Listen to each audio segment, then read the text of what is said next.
Assalamualaikum warahmatullahi wabarakatuh. Perkenalkan, saya Ariska Mentari Putri dengan NIM 20090250004 dari Prodi Pendidikan Akuntansi kelas A, Fakultas Ekonomi dan Bisnis. Baik, di sini saya akan memenuhi tugas strategi media pembelajaran akuntansi dengan judul neraca.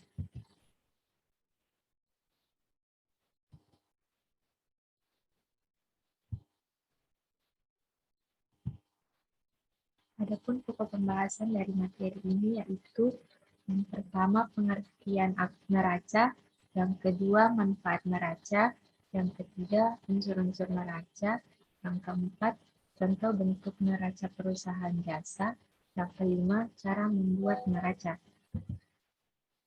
Baik, materi pertama yaitu pengertian neraca.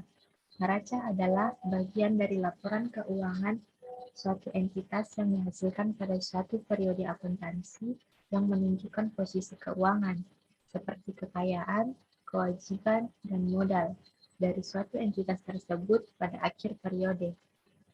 Secara garis besar juga, neraca bisa diartikan dari kata balance sheet. Balance sheet biasa memberikan gambaran tentang profil lengkap perusahaan dari sisi keuangan. Balance sheet sendiri merupakan bagian dari laporan keuangan bersama dengan laporan laba rugi dan laporan arus kas. Neraca ini sudah menjadi pangkal penting dalam sebuah perusahaan. Pasalnya, laporan keuangan ini akan menjadi syarat wajib dalam pengambilan sebuah kewajiban di perusahaan. Materi kedua terkait tentang manfaat neraca. Adapun manfaat neraca yaitu satu sebagai alat menganalisis finansial jika dalam pelaksanaan terdapat perubahan. Yang kedua, untuk melakukan analisis likuiditas. Artinya, supaya perusahaan memiliki gambaran kewajibannya terkait hasil likuid. Yang ketiga yaitu bisa digunakan sebagai sarana membaca kemampuan perusahaan untuk melunasi hutang jangka pendek. Materi ketiga yaitu unsur-unsur neraca. Di sini unsur-unsur neraca terbagi tiga. Yang pertama aktiva. Aktiva adalah kekayaan atau aset perusahaan yang berhasil dikumpulkan. Aset inilah yang bisa dimanfaatkan oleh perusahaan untuk membiayai kebutuhan di masa selanjutnya. Unsur-unsur aktiva ini dibagi menjadi dua macam, yaitu aktiva tetap dan aktiva lancar. Yang kedua, pasiva. Pasiva adalah kewajiban perusahaan.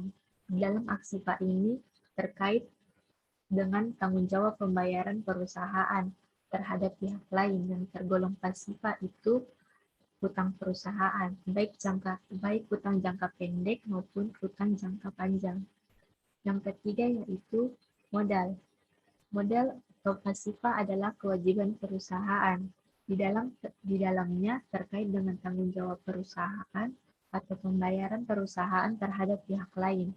Yang tergolong pasiva adalah hutang perusahaan. Materi selanjutnya yaitu contoh bentuk neraca perusahaan jasa. Dalam contoh bentuk perusahaan jasa, terbagi dua contoh bentuk neracanya, yaitu neraca stafel. Neraca bentuk stafel adalah bentuk neraca yang disusun memanjang ke bawah dan saldo diletakkan pada bagian samping di kolom debit dan kredit. Isi dari neraca model stafel ini terdiri atas aktiva, hutang usaha, dan modal yang disusun berurutan ke bawah. Untuk aktiva di sisi debit dan untuk pasiva di sisi kredit. Jadi bisa dilihat di samping sini contohnya. Contoh kedua yaitu neraca skontro. Neraca bentuk skontro adalah bentuk neraca yang memisahkan antara aktiva di posisi kiri dengan di posisi kanan. Berikut contoh neraca skontro terdapat ini di sebelah kiri sini. Adapun isi dari neraca bentuk skontro yaitu neraca bentuk skontro ini sama dengan neraca bentuk stafel. Bedanya itu berupa aktiva di sisi kiri, utang usaha dan modal ada di sisi kanan. Jadi di sini materi selanjutnya yaitu cara membuat neraca.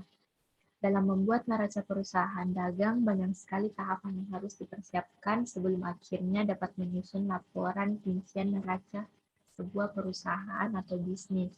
Tahapannya terbagi 4, yaitu jurnal neraca, yang kedua membuat buku besar, yang ketiga membuat laporan laba rugi, dan yang terakhir adalah membuat laporan perubahan modal. Apabila telah menyelesaikan keempatnya, setelah itu kita dapat membuat laporan neraca. Itulah yang bisa saya sempat jelaskan. Demikian, Assalamualaikum warahmatullahi wabarakatuh.